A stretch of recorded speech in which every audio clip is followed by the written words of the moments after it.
daawadayaal ku soo dhawaada barnaamijka arrimaha dibadda ee Bakaal Media. Maanta barnaamijkeena waxaan ku soo qaadan doonaa istiraatiijiyadda cusub ee arrimaha dibadda ee xukuumadda cusub ee dalka Mareykanka ee uu horkacayo madaxweynaha la doortay ee dalkaasi Joe Biden. Madaxweynaha Mareykanka ee Joe Biden wuxuu ballan qaaday inuu dalkiisa ku laaban doono kaalintiisii hogaamineed ee adduunka, isla markaana uu hagaajin doono xiriirka uu la leeyahay xulafadiisa adduunka. Si kastaba ha noqotee, iska carab tiridii madaxweyne Biden ee arrimaha caalamiga ah markii uu jeedinayo khudbadiisii ugu horeysay intii ay socotay xafladii caleemasaarkiisa ayaa shaki gelisay mudnaanta iyo muhiimadda ay u leedahay siyaasadda arrimaha dibadda ee ajandihiisa, oo ay culays ku keeneen xasaradaha iyo kala qaybsanaanta gudaha dalkiisa kadib dhammaadkii 4 sano ee xukunka madaxweynihii isaga ka horreeyay Donald Trump. In badan oo ka mid ah xeeldheerayaasha ayaa rumaysan in u dhowaanshiyaha Biden ee Anthony Blinken xogayaha dibadda ee magacaaban ay xogayaha u banaynayso boos ballaaran oo uu door weyn kaga ciyaari doono qaabaynta istiraatiijiyadda siyaasadda arrimaha dibadda ee Washington xilligani. Blinken ayaa aaminsan in iskaashi dhinacyo badan leh oo lala yeesho ururada caalamiga ah iyo kobcinta dimuqraadiyadda adduunka, wuxuuna dhaleeceeyay isgo'doominta iyo haldhinaclayntii maamulka Trump. Sida uu qabo, waxa uu ku talinayaa in dib loo soo nooleeyo kalsoonidii caalamka ee Mareykanka oo ahayd inuu Ameerikaanku yahay saaxiib la isku halayn karayo. Ku laabashadii heshiiskii Paris si loo ilaaliyo cimilada, kasii mid ahaanshiyaha ururka caafimaadka adduunka, iyo in fiiro gaar ah loo yeesho dhibaatooyinka caalamiga ah iyadoo la isku dayayo in la xalliyo. Astaamaha ugu muhiimsan ee istiraatiijiyadda arrimaha dibadda ee Blinken waxaan ku soo koobaynaa 4 arrimood innagoo mid u dul istaagi doona. waxayna kala yihiin doorka caalamiga ah ee Mareykanka, macaamilka Shiinaha, la falgelidda Ruushka iyo Bariga Dhexe, hoggaanka Mareykanka iyo doorka caalamiga ah. Intii lagu guda jiray kulankii guddiga arrimaha dibadda ee sanadka, xogayaha arrimaha dibadda wuxuu caddeeyay sanado badan in masiirka Mareykanku uu ahaa hoggaaminta adduunka, wuxuuna yidhi xogayuhu, marka Mareykanku uusan ka qayb qaadan ma hoggaamin karayo. Kadibna waxaa dhacaya 2 midood. Tan koowaad ayaa ah in waddamada kale qaarkood ay isku dayayaan inay qaataan booska yaga oo ay hoggaamiyaan, laakiin waxay u badan tahay inaysan ku socon qaab u adeegaya danaha iyo qiyamkeenna. Tan labaad ayaa ah in firaaq uu dhaco, mana jiri doono waddan adduunka hoggaamiya oo sidaasi ayay fawdo ku dhacaysaa.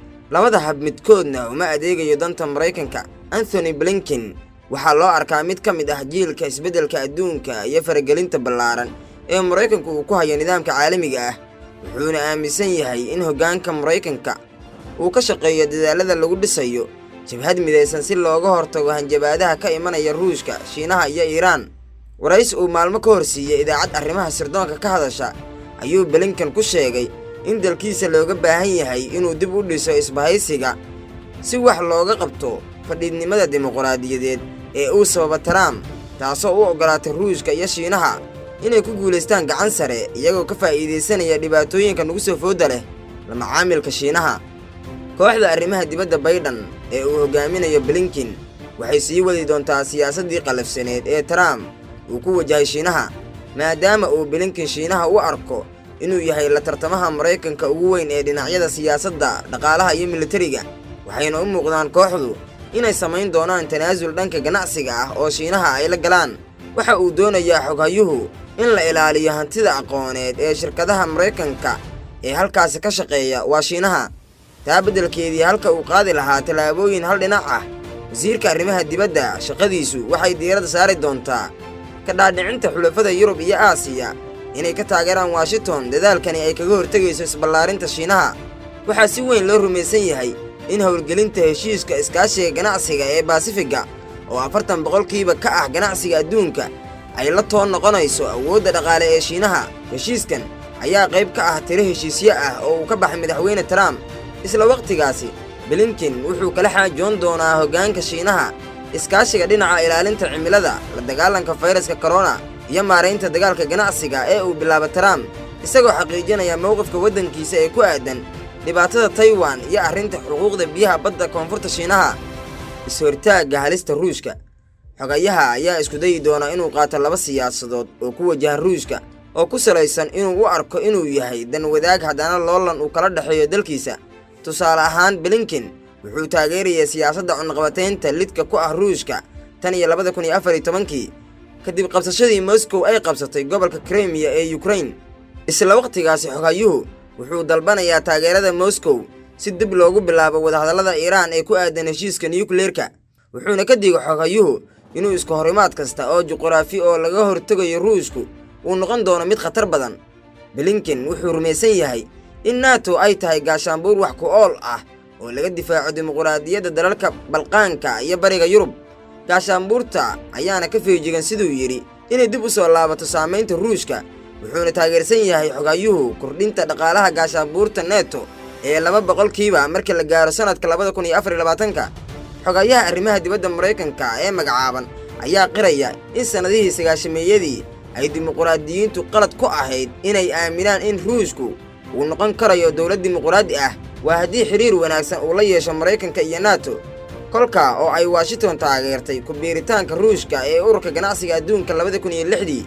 Blinken wuxuu aaminsanaa in kadib markii Vladimir Putin uu xukunka qabtay 1999 in iskaashiga Ruushka iyo reer galbeedku uu sii qoto dheeraan doono, laakiin tani maysan dhicin sababtoo ah xaqiiqda ayaa ah in qiyamka dimuqraadiyadda aysan la jaanqaadi karaynin dabeecadda qaab dhismeedka awoodda xukun ee ka jirta dalka Ruushka. sida laga soo xigtay Blinken, maamulka Biden wuxuu ku dhawaaqay inuu raadin doono in la sii dheerayn doono waqtiga heshiiska New START ee xadaynta hubka nuclear-ka ee lala galay dalka Ruushka oo dhacaya Febraayo 5 sanadka 2021. aqalka cad ayaa xaqiijiyay damaca Washington ee ah in loo kordhiyo heshiiska 5 sano oo dheeri ah. Bariga Dhexe, Blinken wuxuu xaqiijiyay in safaaradda Mareykanka uu u dayn doono magaalada Qudus, wadankiisana uu sii wadi doono uu ictiraafida Qudus inay tahay caasimadda Israa'iil. wuxuu ku celiyay xogaayuhu mowqifka Biden ee ahaa in xalka kali ah ee lagu xallin karayo khilaafka mandiqadda uu yahay xalka laba dawladood, laakiin wuxuu shaki geliyay in xalkani lagu gaari karo muddo gaaban. Blinken ayaa sidoo kale ballan qaaday inuu si degdeg ah uga fiirsanayo go'aanka xogaayihii hore arrimaha dibadda Mark Pompeo ee ahaa in kooxda Xuutiyiinta Yemen loo aqoonsado urur argagixiso. wuxuuna caddeeyay in xukuumadda Biden ay diyaar u tahay inay dib ugu noqoto heshiiskii nuclear-ka ee Iran lala galay, iyadoo shuruud looga dhigay in Tehran mar kale ay gudato waajibkeedii heshiiska. wuxuu sidoo kale carabka ku adkeeyay in dalkiisa uusan u ogolaan doonin Tehran inay haysato hubka nuclear-ka. muhiimadda ugu weyn ee Blinken ka leeyahay Bariga Dhexe waa inuu Iran ka dhaadhiciyo inay joojiso bacriminta uranium-ka oo ay xirto xarumaha nuclear-ka. inkastoo uusan doonayn dib u soo noolaynta heshiiskii nuclear-ka ee Barack Obama ee uu Donald Trump ka baxay 2018, haddana xogaayuhu wuxuu rabaa inuu Tehran la galo heshiis la mid ah kaasi oo baabi'in doono isku day kasta oo mustaqbalka ay Iran dib ugu bilaabi karayso barnaamijkeeda nuclear-ka. Blinken wuxuu mudnaan iyo muhiimad siinayaa xiriirka Israa'iil maadaama uu u arko saaxiib dhinacyada siyaasadda iyo amniga ah.